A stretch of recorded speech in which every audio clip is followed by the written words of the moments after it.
A well-run organization or ministry can be absolutely life-changing. And one of the things we love most here at the Barron Group is highlighting the incredible organizations in the greater Cincinnati community. And today we are thrilled to feature City Gospel Mission. This is a ministry that's transforming lives and bringing hope to so many people in our area. We can't wait to share more about their incredible impact and how you can get involved this Christmas season.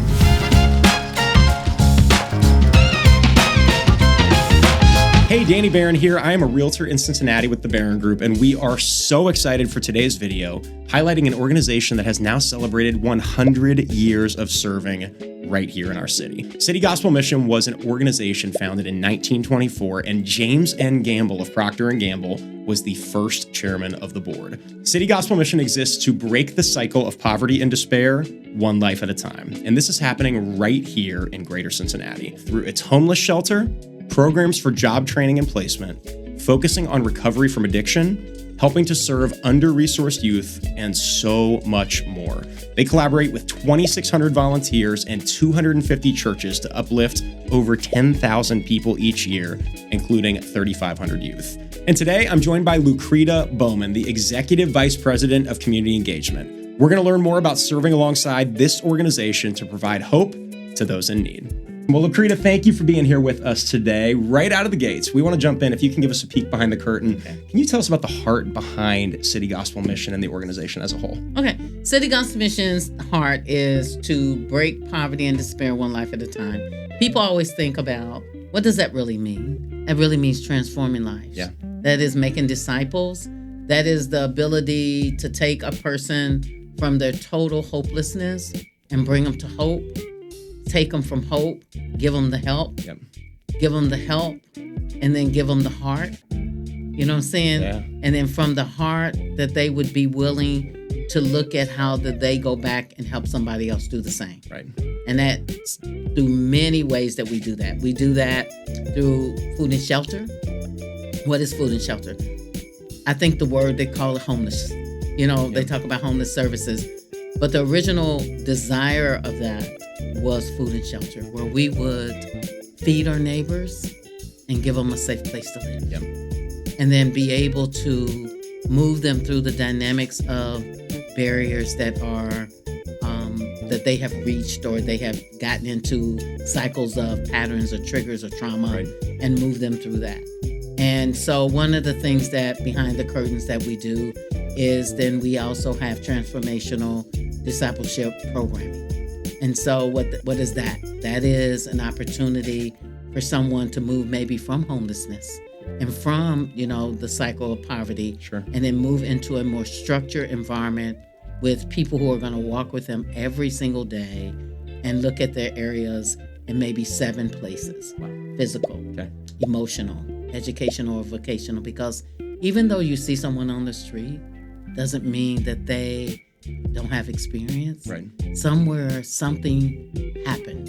They didn't wake up that way. Mm. And so then you have that area. Then you have the spiritual area. Then you have the relational.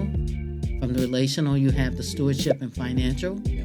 And then you have the rest, recreating that energy, so you can get back up. So it's 7 areas that we work on in transformational discipleship recovery.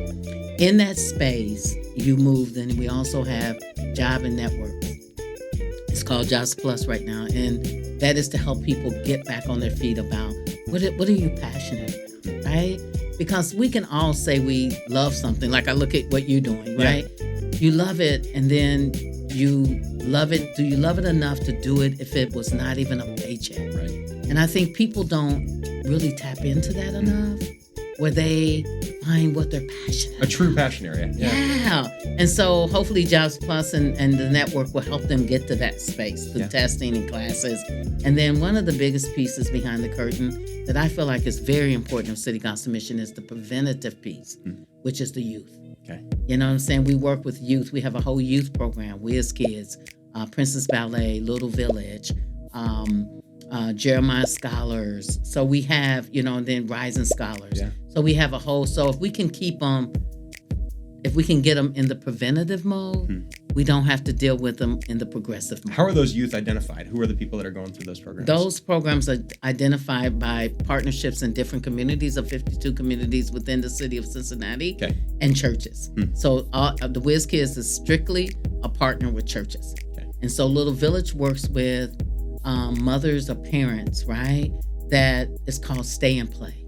And so it's not a daycare, it's not a preschool. It is an opportunity for you to nurture your child in a safe space, get to also community with other families, and get to build a community around how you can be a greater parent or how you can have a space to just express yourself, have your children there.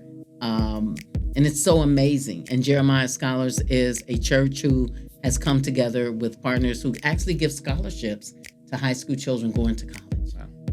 So that's who we are behind the curtain. Very, very cool. And I know we talked about this a little bit, 100 years now of City Gospel Mission. Where did it start and how did it get to where it is today? I know that's an interesting journey. Yeah, it started in 1924 and it started with some Presbyterian pastors who came together, who had a love for the community. They saw a need. And so then they connected with James M. Gamble, which is of Procter & Gamble.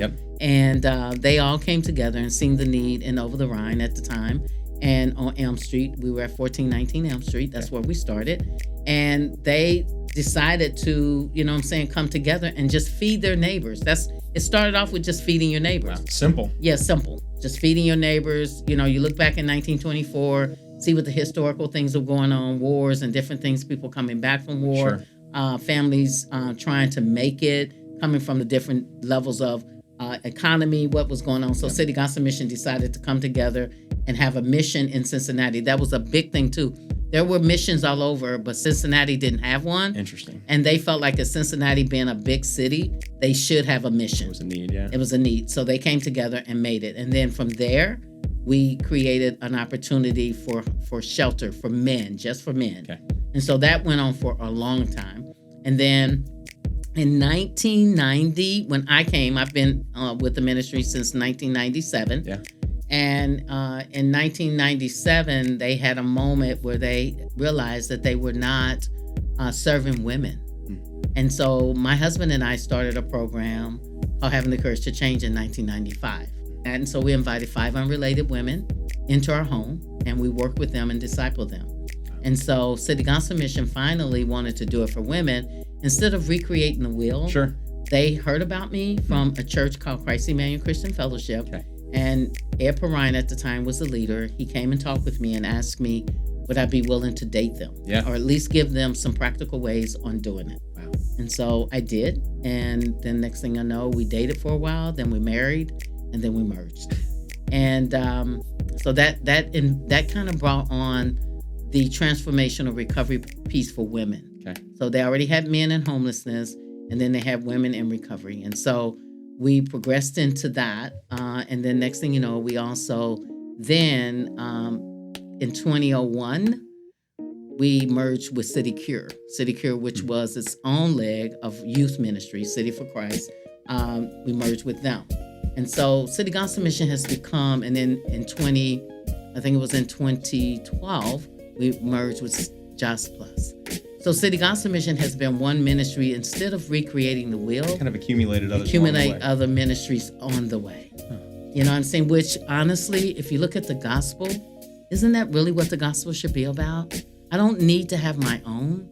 If I can put my sword down and we can collaborate together and make it one, because we're one body with many members. And I always see City Gospel Mission as being that.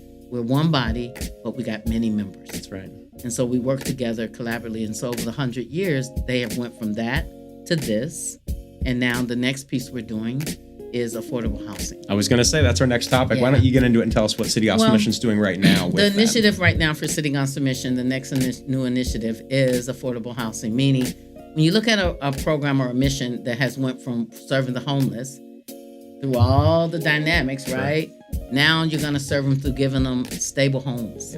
I'm going to give you a story that we're working on now. One of our women that's in one of our housing in the West End, she started off on Social Security. And she then in turn got off of Social Security, and she worked in nursing. Went from nursing, I got a job in this for the city. So she works for the city now. She's been working there for 5 years. She is getting ready to buy her first home. And so she started off with us progressively, and now she's getting ready to be her first homeowner. How cool is that? You know what I mean? That's really cool. And so what our affordable supporting housing is that's creating a community for people who have been in prison or been in our programs, right, and they're leaving our programs, but they still need a community, right? Sure. And they still need some support, but they don't need as much. And how cool that you guys are providing those resources for the Exactly. people that do want to step into that. And obviously there have to be the resources available, as well as the accountability. Exactly. And then long-term success isn't going to just appear overnight. It's going to be a lot of people with a lot of passion. And my friend, you have that. So we love that. And it's great hearing from you.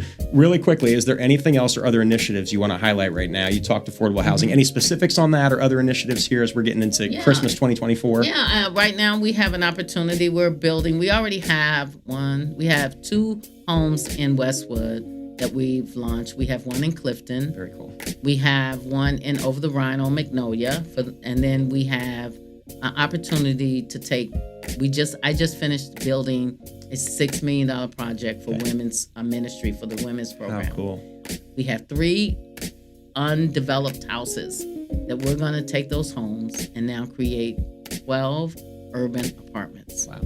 And so we have a donor who has pledged $1.2 million to that project. And through this time, any dollars that come in will match that. Wow. For that project. Very cool. So we can have 12 more apartments for affordable housing for men and women that are coming through the process of transformation. Very cool. So obviously giving, huge right now with a donor like that. Exactly. What does that look like, and where can people go help with City Gospel Mission and giving? Yeah, and giving, you can go to our website, and trust me, it's going to pop right up. You know what I'm saying? The second thing is about also volunteer opportunities. Okay. There's, if you want to volunteer, you can go on our website as well. Because a lot of times through these holidays, I know this is the time people want to give. Yep. Their gifts, their money, their talent, their treasure, their time. And so I think you can go, you can be able to do that through volunteerism. We're always looking for mentorships. We're always looking, it's not just about money. Sure. I'm learning that the greatest investment you can get and give is yourself. Yeah. Because when you give to other people, God makes it happen for you. Yeah. And so that's just my philosophy, that money will come. In my whole 29 years of ministry, I have not seen him not provide for what he believes in. Mm-hmm. And so, we're the church. The building is not the church. Yeah. It's the people. And so if we can invest our time, our talent, and our treasures into a return of investment for other people's lives to break the cycle of poverty one life at a time through Greater Cincinnati with churches, which we are the church, not the building, That's it. then we can do great and mighty things. Well, Lucretia, I don't think you're going to say any better than that. Thank you for your time today. And we appreciate you guys. And for anybody that is looking to give and support City Gospel Mission, obviously their website is a great resource for that. And as Lucretia mentioned, volunteer opportunities are also readily available. So if you want to give of your time and your talents, also an incredible thing to do right here with this ministry. Thank you, everybody, for rocking with us here on the channel. If you have any questions, we'd love to answer those in the comments below. We love interacting with you. And make sure to like this video and subscribe for more content all about Cincinnati, Northern Kentucky, and Dayton. We'll see you in the next one.